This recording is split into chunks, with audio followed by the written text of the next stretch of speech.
What's up, world? If you're new here, my name is Dad Swag, or Nate. I'm an automotive instructor. I started making these videos because of the fact that I love cars, I love paint, and for whatever reason, these videos tend to get more likes and views and such when I make videos about what I do every day, which is teach automotive art and paint, and also doing it myself, because I just really like to do it. And it's funny, I started out with videos not like this. I used to make videos of like Disney, um, Peppa Pig World, Legoland, all kind of stuff like that. But for whatever reason, when I make videos like this, painting car parts or actual full cars, like these are mirrors right here, side skirts, etc., bumpers, these get more views. So I guess that's what y'all want to see. So I'm gonna stick to it. I got me a microphone, got me a tripod. This tripod is tall too, man. This tripod is 6 feet tall. Crazy. So I got me a tripod. I'm gonna try to do my best with filming right now. I'm gonna try to film the whole thing across. But what I'll do is I'll flip the camera around and try to explain to you what I'm up to and what I'm gonna be doing. So let me turn this off one sec. You notice here, I got some mirror covers that I have right now. These mirror covers that I have are all black. I'm gonna have to primer seal them. Also gonna have to primer seal these as well. These are the bottom part. This bottom part actually goes to the mirror, so the mirror goes attaches there. Then I have these funky looking side skirts. I've never seen these before until recently. They're side skirts that go in the Dodge Dakota. So are the mirrors, by the way. Those also go on the Dodge Dakota. Those go under, like a little side skirt. Also have a bumper, which you see has already been primered, and a roll pan. So all this is going to get painted. Everything's pretty much already done. I do have to go in, like I said, I got to primer seal that one, or those 4 pieces, and I'll probably do some touch-ups on these that I didn't like. And I don't know if I'm going to do this one. I'm going to look at it. I may or may not put a little bit of primer sealer on that, but I don't want it to look uneven, so I may just leave that alone and just ride on the bumper. The bumper should come out pretty good. I am a little concerned about these, though. I got some edges that kind of went through. You can see it. Let me try to turn around. So stuff like that I need to hit. Ironically, which doesn't probably make sense at all, this is actually the top. That's where you see the holes are. It actually screws in from this way. So this is actually the top. Nobody's actually going to see here. They're only going to see the face. They're not going to see the bottom either because the truck is lowered. So it should be pretty interesting to see how it comes out. So I've been talking long enough. Let's go get some of this stuff done. I'm going to go make some primer sealer. I spray those. And then I'm going to come back, touch up, and we'll get the rest of this stuff painted.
Chrysler PB.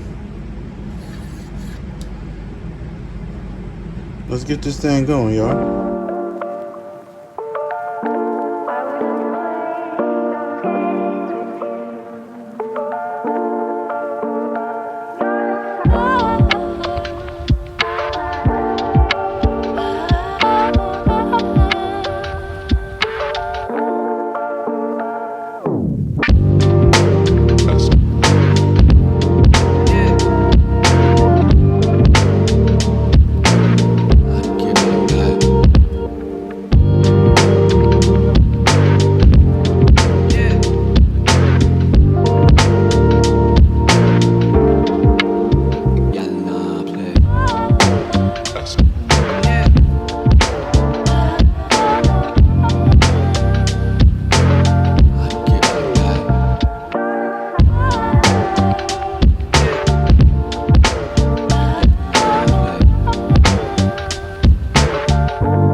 But I want to show you something. Although this looks okay, it's not really okay. If you get up close, you can see sand scratches all through it. Not just on this one, but on this one too. So, I need another coat on that and that one. Now I'll show you the difference. Now look. Notice, no sand scratches. This is definitely a light worth having. This one's a brawn. But they have better ones too. This one was like 25 or so at Harbor Freight. Again though, you just take the light and reflect it.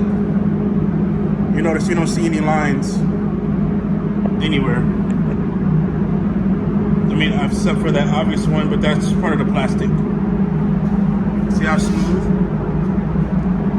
Should look like you dipped it in there. So these are ready for clear coat. These pieces behind me, all that's ready for clear. I still need another coat or two on those. Again, I don't know if you can see it on the camera very well. There it is, a little bit. See the lines? So every time you're out in the sun, you would see that. I don't know if you can see how well you can see those lines right there. That's across the whole bumper. That's what you don't want. So I got another coat, maybe two, on that one and on that roll pan. And then I'm gonna clear coat it all and probably be out of here soon, I hope. All right, good people, this is it. All silver is applied. Everything looks good. I'm gonna go ahead and clear coat it. The other gun I used was a Segola 3300. This one is my DVR Clear 4600 Extreme. So I'm gonna knock out the clear coat with the Extreme here. Everything's ready to go. Probably end up running out. I hope I don't, but I might. I'm gonna do my little pieces first. So all this stuff behind me. And then I'll see how much I got left and I'll go start spraying the bigger pieces over there. So I'm gonna set the tripod up again. I gotta bang this out because I gotta go. I'm actually running late. I gotta pick up my kid. So I'm gonna put the camera up and let's get it going.